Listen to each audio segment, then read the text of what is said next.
So, Rich, what's your point? What's your point? Like, what?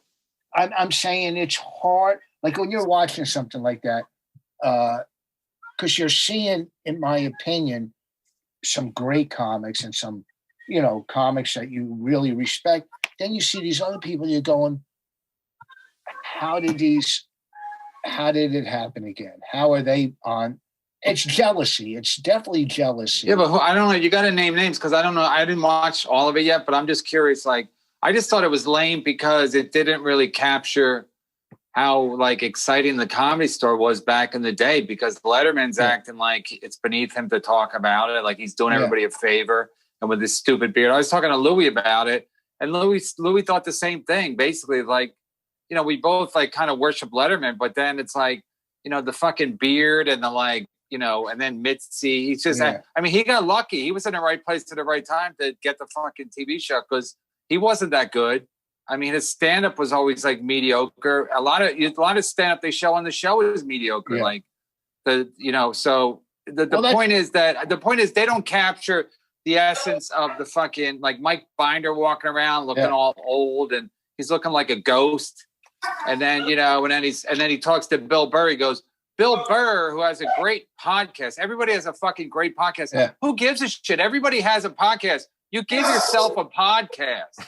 Yeah. Like it's not a thing to say Bill Burr's a great comic. So say he's a great comic. Don't say his great podcast. Bill Burr was a great comic before the fucking podcast thing started. So it's like Letterman and Leno, and now everybody has a podcast. It's like, who gives a fuck? Yeah, well, that's what I was saying. Like when I saw people like Letterman, Leno, Byron Allen, these people are so out of touch with what's going on in the comedy.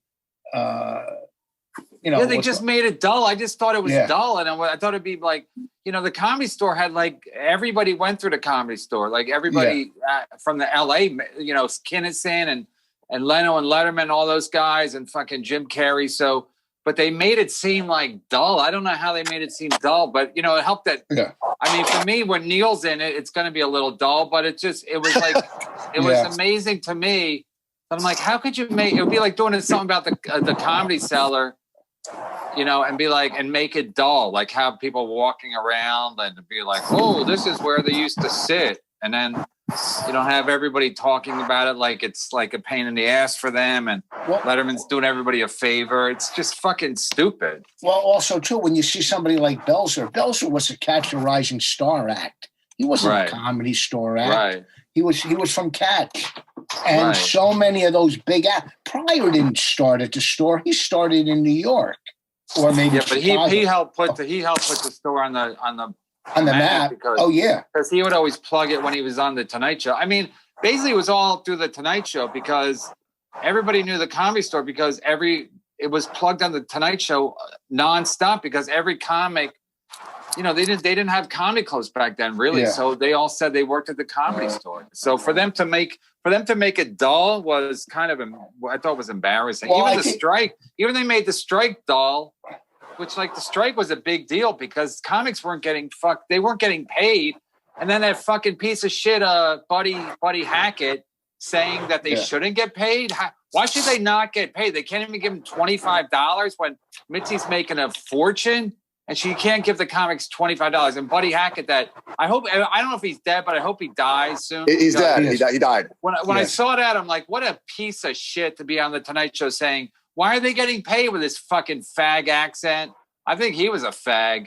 So, but for him to say that, I was like, shut the fuck up, you fucking old. Hey, that's Jeff Ross's idol. Plus, he's not even, Buddy Hackett was not even good. When you look at like Buddy Hackett versus Rickles is a fucking genius.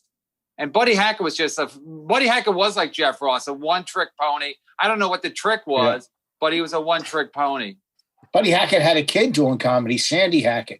Sandy Hackett to comedy is what Frank Sinatra Jr. was to singing. But I think they're all dead now.